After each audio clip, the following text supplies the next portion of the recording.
bombastic side-eye, criminal offensive side-eye.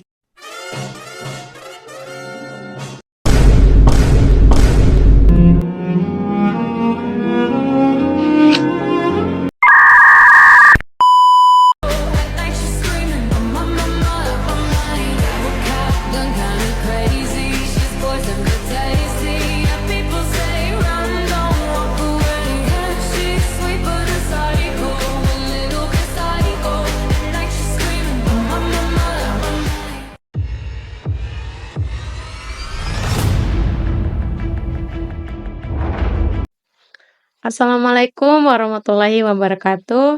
Perkenalkan, nama saya Ica Nanda Putri dari Prodi PBSI dengan NIM 2488201013. Saya membuat video ini untuk memenuhi tugas mata kuliah berbicara. Dalam video ini, saya akan membahas sebuah materi yang berjudul linguistik.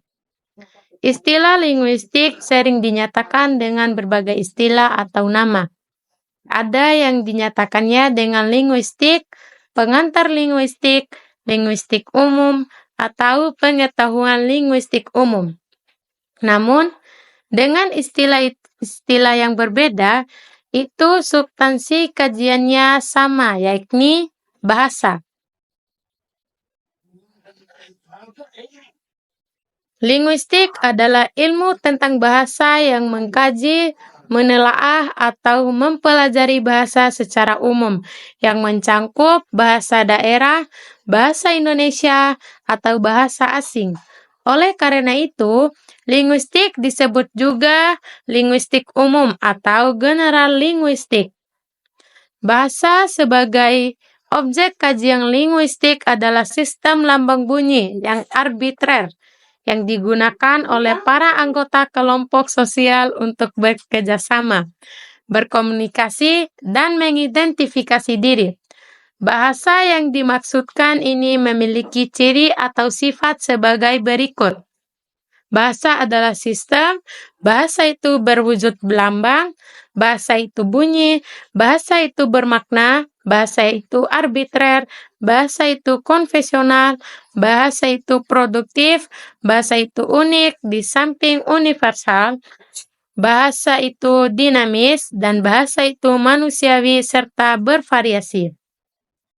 Sebagai ilmu bahasa, linguistik telah mengalami tahap-tahap perkembangan seperti ilmu lainnya. Tahap perkembangan yang dimaksudkan itu meliputi tahap spekulasi, tahap observasi, dan klasifikasi, serta tahap perumusan teori. Linguistik juga telah memenuhi syarat-syarat keilmuan yang meliputi 1. Memiliki objek kajian atau ontologi. 2. Memiliki metode kerja atau epistemologi. 3. Linguistik memiliki manfaat kajian atau aksiologi. Adapun ruang lingkup linguistik sebagai berikut. Yang pertama, fonetik dan fonologi. Fonetik mempelajari bunyi-bunyi bahasa, termasuk cara produksi, transmisi, dan persepsi bunyi. Fonologi berfokus pada sistem bunyi dalam suatu bahasa dan bagaimana bunyi-bunyi tersebut berfungsi dalam konteks linguistik. 3. Sintaksis. Sintaksis mempelajari aturan dan prinsip mengatur penggabungan kata menjadi frasa dan kalimat. Ilmu ini mencangkup analisis struktur kalimat dan hubungan antara elemen kalimat. Semantik. Semantik berfokus pada makna bahasa, termasuk bagaimana makna dibentuk dan dipahami dalam konteks komunikasi. 5. Linguistik terapan. Ini mencangkup penerapan teori linguistik dalam praktik seperti pengajaran bahasa, penerjemahan, dan leksikografi.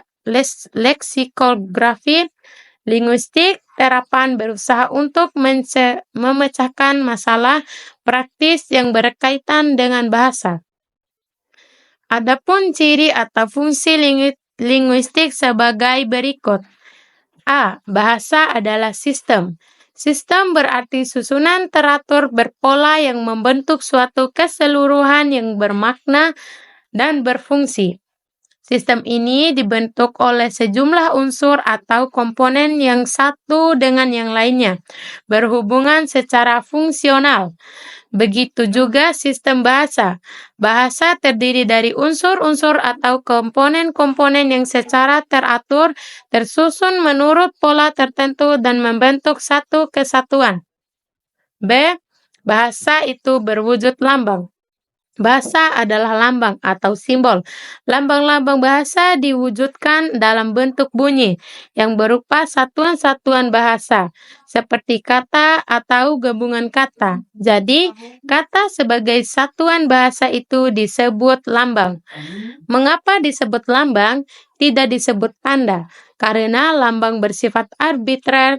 Tidak ada hubungan wajib antara lambang bahasa yang berwujud bunyi atau kuda.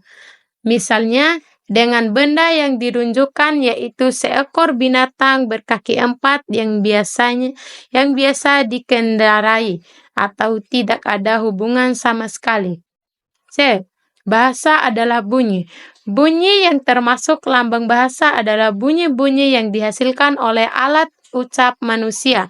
Tapi tidak semua bunyi yang dihasilkan oleh alat ucap manusia termasuk bunyi bahasa. Bunyi seperti bersin, batuk-batuk, teriak, bunyi orotan bukan termasuk bunyi bahasa meskipun dihasilkan oleh alat ucap manusia, karena bunyi-bunyi itu tidak mengikuti bunyi dan sistem bahasa. Bunyi-bunyi itu termasuk dengan tidak disadari serta tidak dapat menyampaikan dengan pesan dengan tepat. D. Bahasa itu bermakna. Seperti yang telah dikemukakan, bahasa itu adalah sistem lambang yang berwujud bunyi atau ujaran yang dihasilkan alat ucap manusia. Suatu lambang tentu ada yang dilambangkan, yaitu suatu pengertian, suatu konsep, suatu ide, atau suatu pikiran yang ingin disampaikan dalam wujud bunyi bahasa. Pikiran yang ingin disampaikan dalam wujud bunyi bahasa. Jadi, lambang-lambang bunyi bahasa itu mengacu pada suatu konsep, ide, atau pikiran. Makna bahasa itu dikatakan bermakna, seperti contoh di atas, lambang bahasa yang berbunyi kuda. Lambang ini mengacu pada konsep sejenis binatang berkaki 4 yang biasa dikendarai. E. Bahasa itu arbitrer. Bahasa itu arbitrer artinya tidak ada hubungan yang bersifat wajib antara lambang bahasa yang berwujud bunyi itu dengan suatu yang dilambangkan beserta konsep atau pengertiannya. F. Bahasa itu konvensional. Bahasa itu konvensional artinya meskipun penggunaan lambang bunyi dengan dilambangkannya bersifat arbitrer, tetapi menggunakan lambang suatu konsep haruslah merupakan kesepakatan atau konvensional pemakaiannya atau masyarakat bahasanya. G.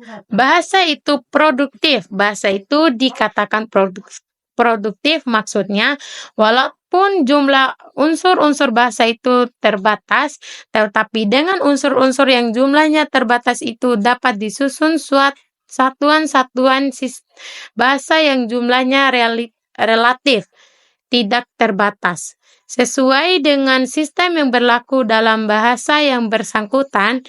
Contoh, bahasa Indonesia mempunyai 30 buah fonem, tetapi dapat digunakan untuk menciptakan ribuan kata yang mengandung fonem itu. Contoh lain, bahasa Indonesia ada 5 kalimat dasar yang dapat dikembangkan menjadi kalimat-kalimat lain yang jumlahnya relatif tidak terbatas. H. Bahasa itu bersifat unik. Di samping universal, bahasa itu unik artinya setiap bahasa memiliki sistem yang khas serta spesifik yang tidak dimiliki oleh bahasa yang lain. Sistem yang khas itu mencakup sistem bunyi, sistem pembentukan kata, sistem pembentukan kalimat, atau sistem-sistem yang lainnya. Sebagai contoh, salah satu keunikan bahasa Indonesia adalah tekanan kata tidak bersifat morfemis, melainkan bersifat sintaksis. Dalam bahasa Indonesia, kalau pada kata tertentu dalam kalimat diberikan tekanan, maka makna kata yang diberikan tekanan itu tetap, yang berubah dalam makna kalimat secara keseluruhan. Bahasa itu dinamis. Bahasa mempunyai keterikatan dan keterkaitan dengan manusia. Segala kegiatan dan gerak manusia tidak pernah lepas dari kegiatan bahasa. Tidak ada kegiatan manusia yang tidak disertai menggunakan bahasa. Oleh karena itu, sejalan dengan perubahan kehidupan atau ilmu pengetahuan manusia atau masyarakat penutur bahasa, maka bahasa itu juga menjadi ikut berubah, menjadi tidak tetap atau tidak statis. Keadaan inilah yang membuat bahasa itu bersifat dinamis. Kesimpulan. Ruang lingkup linguistik mencakup berbagai disiplin yang saling terkait, yang semuanya berkontribusi pada pemahaman yang lebih dalam tentang bahasa sebagai fenomena sosial dan kognitif. Dengan mempelajari linguistik, kita dapat lebih memahami bagaimana berfungsi dalam komunikasi sehari-hari dalam konteks yang lebih luas. Demikian materi singkat yang berjudul linguistik. Saya Ica Nanda Putri, mohon maaf bila ada kekurangan dan dari pemaparan materi yang saya bawakan. Saya tutup video ini, semoga bermanfaat. Wassalamualaikum warahmatullahi wabarakatuh. Oke teman-teman, terima kasih